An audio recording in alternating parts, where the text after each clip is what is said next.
बांग्लादेश से एक बड़ी न्यूज़ आई है कि वहाँ के प्रधानमंत्री पीएम उन्होंने रिज़ाइन कर दिया है। उन्होंने रिज़ाइन कर दिया है पीएम के पोस्ट से। ठीक है, तो आइए देखते हैं कि उन्होंने रिज़ाइन क्यों किया और कॉन्सिक्वेंशियल इंसिडेंट्स क्या हुए या क्यों रिज़ाइन करना पड़ा। सो ये कल का न्यूज़ है कि 97 killed and 100 injured as protest sweep Bangladesh. फिर ये आज का न्यूज़ है कि Sheikh Hasina resigns army to form interim government in Bangladesh. ठीक है, और देन उसके बाद रिज़ाइन करने के बाद शेख हसीना जो है प्राइम मिनिस्टर थी बांग्लादेश की, वो आई इंडिया और फिर यहाँ से वो अब जाएंगे लंदन अपने फैमिली के पास। ठीक, सो इंसिडेंट समझते हैं कि क्या हुआ अचानक से कि प्रधानमंत्री को रिज़ाइन करना पड़ा। सो ये सब की शुरुआत जो है वो जुलाई से शुरू हुई थी, जुलाई 2024 से, जब स्टूडेंट का वायलेंट प्रोटेस्ट शुरू हो गया था। प्रोटेस्ट शुरू हुआ था जिसमें बहुत सारे लोगों की जान गई थी और अभी तक वही प्रोटेस्ट के वजह से मोर देन 300 लोगों की जान जा चुकी है। ठीक है, सो ये प्रोटेस्ट जो शुरू हुआ था जुलाई में, वो था एंटी रिजर्वेशन या फिर एंटी कोटा के ऊपर। एंटी कोटा के ऊपर, अब एंटी कोटा या एंटी रिजर्वेशन के ऊपर जो प्रोटेस्ट क्यों हुआ था, क्यों स्टूडेंट ने किया था, इसके लिए मैंने अलग से एक वीडियो बना रखी है। आप इसी चैनल पे उसको देख सकते हो, डिटेल वीडियो है। सो ये एंटी कोटा रिजर्वेशन था जिसको सुप्रीम कोर्ट ने जुलाई के एंड तक मान लिया था और रिजर्वेशन जो 30% थी वो 5% पे ले आया था। सो अब रिजर्वेशन तो ये मांग पूरी हो गई थी, तो यहाँ पे तो स्टूडेंट प्रोटेस्ट रुक जाना चाहिए था, बट यहाँ पे प्रोटेस्ट रुका नहीं। स्टूडेंट की अब इसके बाद कुछ और भी मांग आने लग गई कि पीएम से सॉरी चाहिए, मिनिस्टर्स रिज़ाइन करें और पुलिस पे एक्शंस होना चाहिए। क्योंकि उनका कहना था कि ड्यूरिंग द प्रोटेस्ट, जब वो प्रोटेस्ट कर रहे थे तो पुलिस जो है उनके लोगों को एबडक्ट कर रही थी और उन पे बहुत ज़्यादा टॉर्चर कर रही थी उन लोगों को, जो लोग प्रोटेस्ट कर रहे थे, स्टूडेंट प्रोटेस्ट। सब यही सब इंसिडेंट्स चल ही रहा था और इसी सब इंसिडेंट्स के दौरान ही बांग्लादेश में कर्फ्यू लागू हुआ, फिर इंटरनेट बंद किया गया। सो ये अभी तक ये सब था ही, कर्फ्यू और इंटरनेट दोनों ही बंद ही थे। कर्फ्यू लागू थी और इंटरनेट बंद था बांग्लादेश में। बट कल मतलब 4 अगस्त को स्टूडेंट और पुलिस के बीच में वापस से झड़प शुरू हो गई। मतलब पुलिस वर्सेस स्टूडेंट के बीच में वापस से लड़ाई लग गई। अब यहाँ से स्टूडेंट इतने ज़्यादा वायलेंट हो गए कि आज वो पीएम के रेसिडेंस तक पहुँच गए और वहाँ पे उन्होंने उपद्रव मचाया। तो इस कारण से वहाँ के जो आर्मी है उन्होंने अपने पीएम को ढाका से, यानी बांग्लादेश के जो कैपिटल है ढाका, वहाँ से निकलने का पूरा प्रबंध किया। फिर वहाँ से वो आए दिल्ली, फिर दिल्ली से वो अब लंदन जाएंगे। सो अब हमारा कंसर्न क्या है कि इंडिया पे क्या असर होगा इस सिचुएशन का जो अभी बांग्लादेश में हो रहा है। जैसे कि अभी पीएम ने रिज़ाइन किया, तो इन शॉर्ट अगर पीएम ने रिज़ाइन किया तो ये सिग्निफाई क्या करता है कि बांग्लादेश में जो है अभी पॉलिटिकल इंस्टेबिलिटी चल रहा है।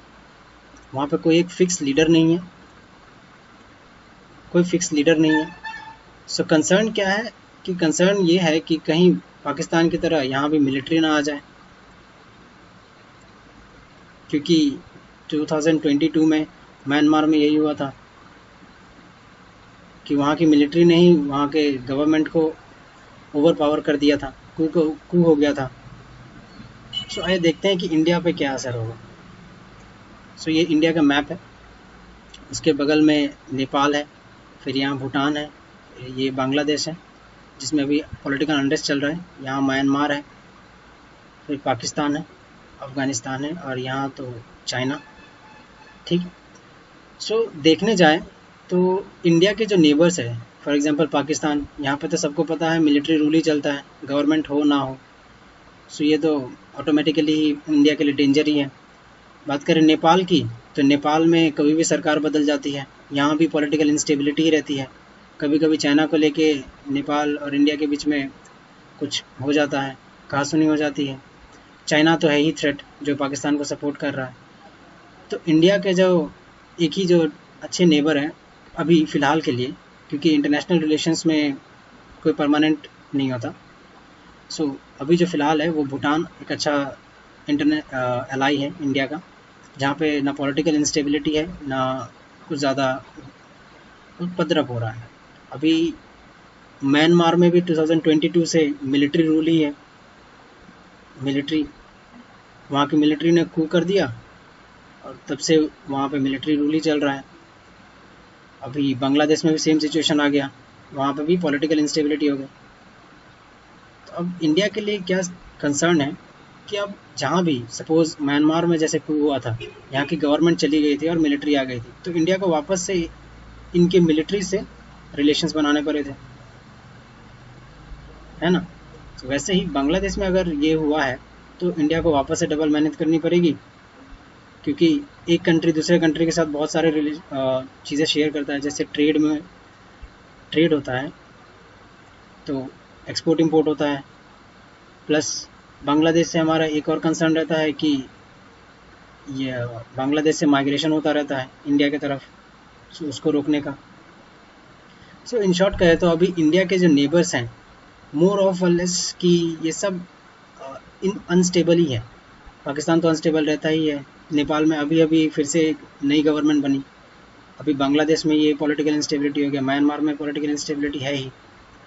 सो ओवरऑल देखने जाए तो इंडिया एक पॉलिटिकल इंस्टेबिलिटी के कंट्री वाले से घिरा हुआ है। और इसी बीच में अभी इंडिया ने जाहिर किया कि बांग्लादेश में आना जाना अभी बंद कर देना चाहिए। जो इंडियन स्टूडेंट्स जो बांग्लादेश में पढ़ रहे हैं उनके ऊपर रोक लगाया है तब तक कि अनरेस्ट ख़त्म ना हो जाए। सो ओवरऑल ऐसा सिचुएशन है और इंडिया पे ये इम्पैक्ट है। अब इस सब के बाद, अब ये सिचुएशन के बाद मैं आपके लिए एक क्वेश्चन लेके आया हूँ।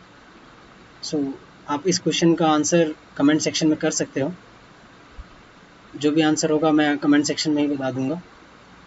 Which country shares longest border with India, longest land border with India, ठीक है। सो आप इसको कमेंट सेक्शन में बता सकते हो कौन सा कंट्री होगा। सो आई होप ये पूरा इंसिडेंट आपको समझ में आया होगा। So thank you.